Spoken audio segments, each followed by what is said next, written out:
দেখুন বন্ধুরা, অনুষ্ঠান বাড়ির মতো আমি বানিয়েছি পটল আলু আর পনিরের তরকারি। হ্যাঁ,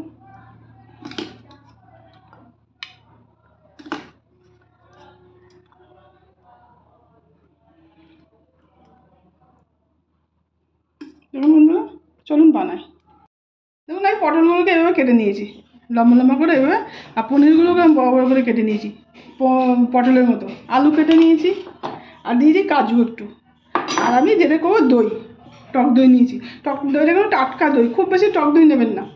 এবার আমি কড়াতে তেল বসিয়েছি। এবার পটলগুলোকে আস্তে আস্তে সবগুলো ভেজে নেবো। এবার পটলগুলো আমি এখানে ভেজে নিই।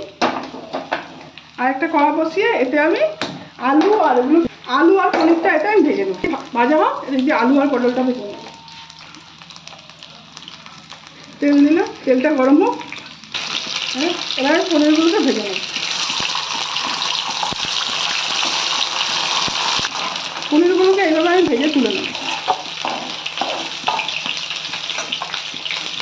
তো পনিরগুলো ভেজে বেলাকে এই তেলেটাই আমি আলুগুলোকেও ভেজে নেব। এতে কিন্তু আমি হলুদ নুন কিছুই দিলাম না, শুধুই ভাজবো এটাকে ভালো করে।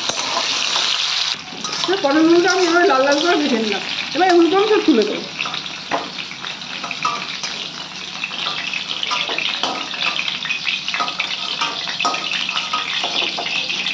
দেখুন আলুগুলোও ভাজা হয়ে গেল,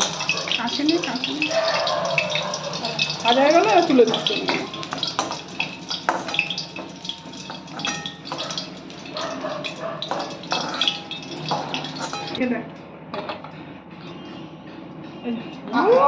আলুগুলো ভেজে নিয়েছি। এই তেলেতেই আমি কিছু গোটা মশলা দেবো।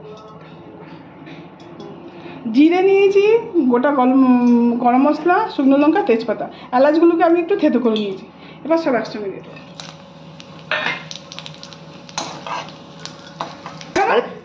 ভাজা হয়ে গেল। এবারে আমি এতে দেবো জিঞ্জার আর গ্রিন চিলি বাটা, আদা আর কাঁচা লঙ্কা বাটা। গ্রিন চিলি বাটা একটু ভেজে নেব হালকা করে। এবার এতে অল্প করে জল দিয়ে দেবো, যেন মশলাগুলো পুড়ে যাবে। অল্প জল দিলাম, দিয়ে এবার এক এক করে সব মশলাগুলো দিয়ে দেবো। এবার হলুদ, আমরা যদি হলুদ ভর্তি 1 চামচ ধনের গুঁড়ো, 1 চামচের একটু কম জিরের গুঁড়ো। এবার এতে দেবো আমি কাশ্মীরি লঙ্কা গুঁড়ো। যেহেতু আমি গ্রিন চিলি অনেকটাই বাটা দিয়েছি, সেই বুঝে আপনারা ঝালটা দেবেন না। আমি এমনি লঙ্কা গুঁড়ো কিন্তু দিলাম না, শুধু কাশ্মীরি লঙ্কা গুঁড়োই দিলাম। ঝালটা আপনারা বুঝে দেবেন। এবার মশলাগুলো একটু কষিয়ে দেবেন। এখন দেখাচ্ছি আমি মশলা থেকে তেল ছেড়ে দিয়েছি। এবারে এর মধ্যে পটল আলুগুলো সব দিয়ে দেবো, দিয়ে একটু মশলার সঙ্গেগুলো কষিয়ে নেব। এবার এতে দেবো আন্দাজ মতো, আমি টক দইটা এতে দিয়ে দেবো। দিয়ে এবার এতে একটু কষিয়ে দেবো।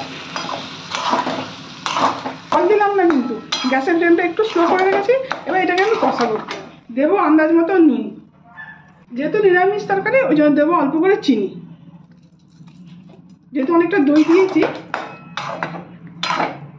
এবারে দইটা থেকে যতক্ষণ না এর থেকে তেল ছাড়বে ততক্ষণ আমি গ্যাসে চাপা দিয়ে রেখে দেবো, গ্যাসের ফ্লেমটা স্লো করে। কাজুটা আমি এবার পেস্ট করে নেবো।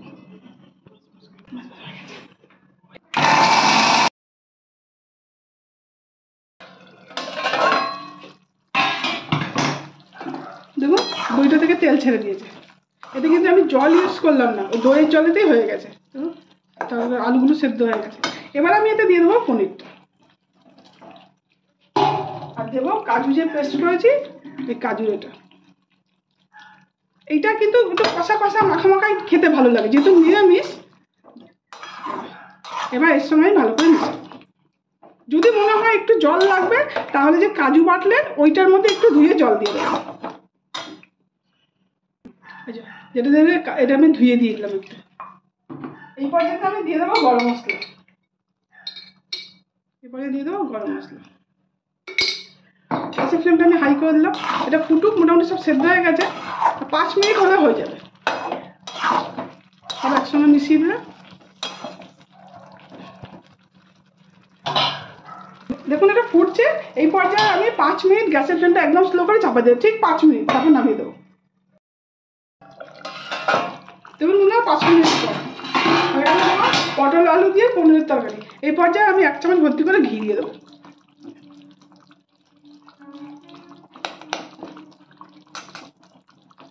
এতে কিন্তু আমি টমেটো ইউজ করলাম না, আপনারা যদি চান বন্ধুরা টমেটো দিতে পারেন। বন্ধুরা আপনাদের যদি আমাদের ভিডিওটা ভালো লাগে লাইক করবেন, সাবস্ক্রাইব করবেন, কমেন্ট করবেন।